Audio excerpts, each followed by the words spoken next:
Hello and welcome to Progressive Grocer today. I'm Emily Crow, Senior Editor at Progressive Grocer. We're taking a deep dive into vital market changing topics that often affect both daily operations and the longer term future of the grocery industry. Joining me today to look further into the broker side of grocery and CPG is Taylor Clute, Vice President of Partnerships and Marketing at Recor Group. Taylor helps build partnerships with CPG brands looking to successfully navigate a rapidly changing grocery landscape. With a strong background in CPG, having worked at companies such as The Wonderful Company, King's Hawaiian, and Snack Nation, he brings deep industry know-how and a results-driven approach to help brands solve problems and achieve success. Taylor, thanks so much for being here. Yeah, thanks for having me, Emily. I'm excited to connect with you today. Great. Well, to start broadly, tell me about the role of a broker and the nature of their relationships with brands and retailers. Let's go both into the past and what it looks like today. Yeah, no, it's a great start. And I think, if we really zoom out and boil it down, brands really have, two ways to kind of go to market with a product in traditional retail. And, they can hire their own team, sales folks and operations, insights, marketing, or they can hire a broker and really outsource some of those products. And so I think when we look way into the history of things, a broker, one way, shape, or form, has always existed. And certainly through the future, I think will play an important role. And so, the big advantage of partnering with a broker is that you instantly are able to tap into, the existing processes and relationships, expertise, and et cetera, and leverage those, the decades of experience with a customer and in the industry and all of that know-how. There's a really great book from Dan Sullivan. It's called Who Not How. It's a very simple book. It's not how you accomplish your goals, but who you surround yourself with. And, he says the power of having the right who is that you instantly gain access to the knowledge and insights and capabilities that are not currently available to you. And in this context, brokers and we really strive to be the right who for our partners. We want to, provide our knowledge, our expertise, our connectivity to help our partners succeed.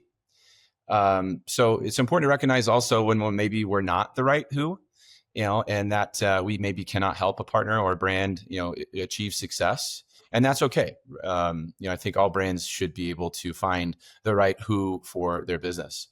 And so, kind of going from the history to today, there's been a ton of, great moments in our history where we've had to continue to evolve and grow and really to deliver that value and be the right who for the CPG brands. And so I think that's a critical role for the industry. And, as we look at the retailer side of things, brokers play a very similar role in that regard, to fill the gaps of information and relationships and expertise at the customer level.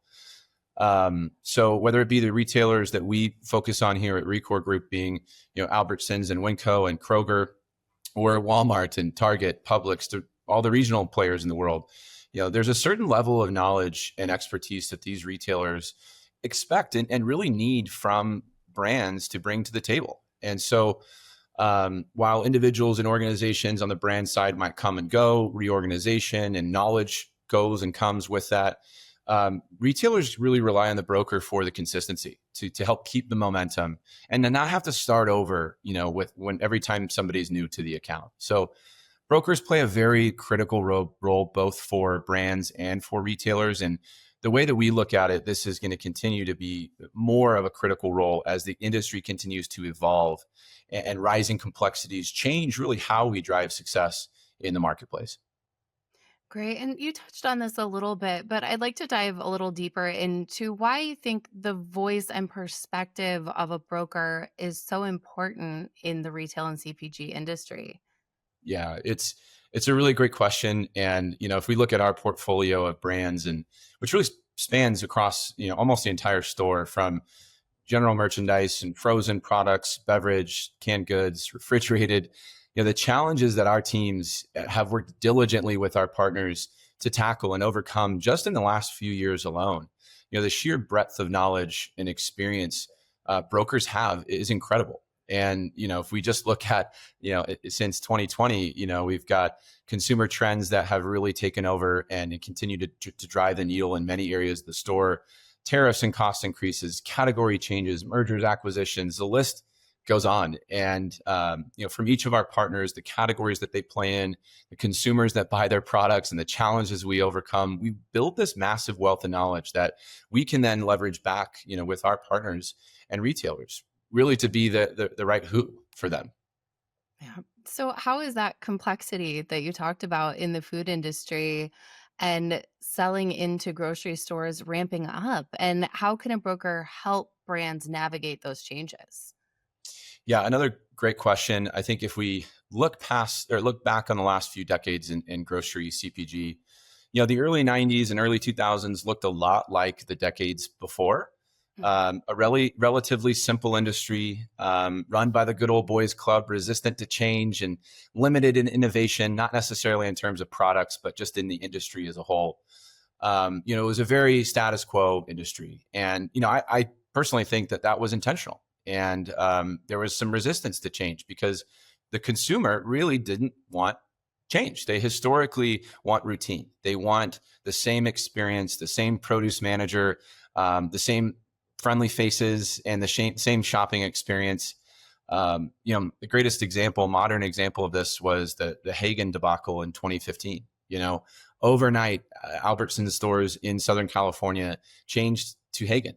And, same people for the most part, same products, same locations, but instead of these stores being filled with the, same experiences and same, look and feel that these shoppers were used to, it was the exact opposite, and it failed pretty quickly. So, over the last decade or so, we've seen, about the 2010s and particularly accelerated by COVID in 2020, which really put a ton of pressure on the industry to evolve, to adapt to better ways of connecting with the consumer, of providing things like convenience and value and personalization. We've seen this really exciting and incredible acceleration of change. From the adoption of new technologies, the rise of loyalty data and retail media networks, private equity investing millions and millions into the industry, solutions and third parties, looking at the last mile, the list really goes on. And so when we zoom out, we see this historically stagnant status quo industry, intentional maybe on limiting some of that change to be consistent for the consumer with no real need to evolve, to now where we have this very dynamic and data forward industry that has big money and it is looking, has a lot of new and exciting ways for brands and retailers to connect with their consumer. Now, this has really changed the overall rules of the game and complexities. We talk a lot about the consumer's path to purchase, right? The way that they interact with and ultimately purchase products. In a nutshell, this is kind of what we look to strengthen or solve, as a broker and a partner in the space. So as the industry continues to change and evolve, so will the path that brands lead their consumers on to discover and ultimately fall in love with their products. And by successfully navigating this path and understanding the obstacles that might be in the way can be a challenge for CPG brands today. And this is where, the broker comes in to help with that experience and that knowledge. And oh, by the way, the consumer is playing a significant role in that change as well. Shoppers want innovation. They're driving trends and shifting behaviors that we as brands and retailers and brokers together have to try to solve and satisfy. The voice of the consumer today is very loud. Certainly compared to the last 20 or 30 years ago. And we hear it through social media, coming and going trends, change in foot traffic and unit sales. They're demanding more variety and innovation. And so how we bring this loud voice and needs and changing trends from the consumer seamlessly into this experience without changing it, that's a pretty challenging complexity. And so that's, for us here at Recor Group, we go to market very intentionally. And, we're focused on the customers that we serve, being Albertsons, Winco, and Kroger. And we've built a model that's really it's helping brands succeed in this new and changing landscape. So by being absolute customer experts, by having an exclusive group of partners that we choose to work with, incredible people with passion and energy, and going to market with a model that's very proactive and simplified, we're really able to focus all of our energy to help our partners succeed as the industry continues to change and evolve right in front of us. That's such an interesting perspective on the rate of change at grocery. It was nothing, nothing, nothing, and now there's nothing but Yeah. change. Yep. Yeah. So, what can you tell me about the inherent loss of trust between brokers and CPG brands in Yeah. recent years? I know that's something that's kind of been occurring, and how can they create a more cohesive ecosystem? Yeah, it's a really great question, and kind of follows that same timeline that we just talked about, and in regards to the change that happened from the early 2010s to now, and this period of accelerated change and changing complexities and all that. Parallel to that, the traditional broker model just really hasn't been able to keep up. Large national brokers, then there are a handful of them. The model that they have been going to market with for a long time, which has been widely popular at times, was really built for that old and stagnant status quo industry. And one where they could really scale quite rapidly, and they did through the 80s, 90s, and early 2000s, but not too concerned about change and rising complexities. But as they continue to grow and naturally started to compete with one another, and so because they offered very similar services and scale, they began to compete with each other by lowering rates, and in turn required them to add more and more clients to grow the top line and expect more from their people to grow the bottom line. So business managers and teams went from managing 10 or 15, brands per desk to 25, 30, and I've even heard 40. Um, and this logically results in a reduced ability to deliver services, to deliver that same value that we talked about earlier, right? That being that right who in the marketplace. And brands really felt it. And so that model has become very slow and ineffective and reactive in an industry where, with a consumer that is rapidly changing and demanding more and more from vendors and brokers. So, unfortunately, things wouldn't get done. Category reviews would be missed. Weeks would go by without a broker, a response from the broker.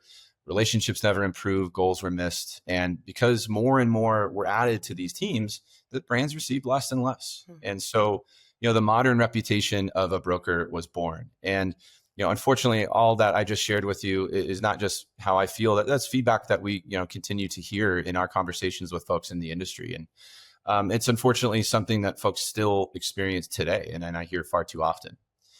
So, we went from having this rather effective and extremely popular model to today where brands simply don't trust their broker to get things done in an industry that you need trust and you need true partnerships. So, how can we create a more a cohesive ecosystem? I think that's a great question. And I say, this to brands and folks all the time. Either hold your broker partner accountable, or be relentless in your pursuit to find the right broker for you.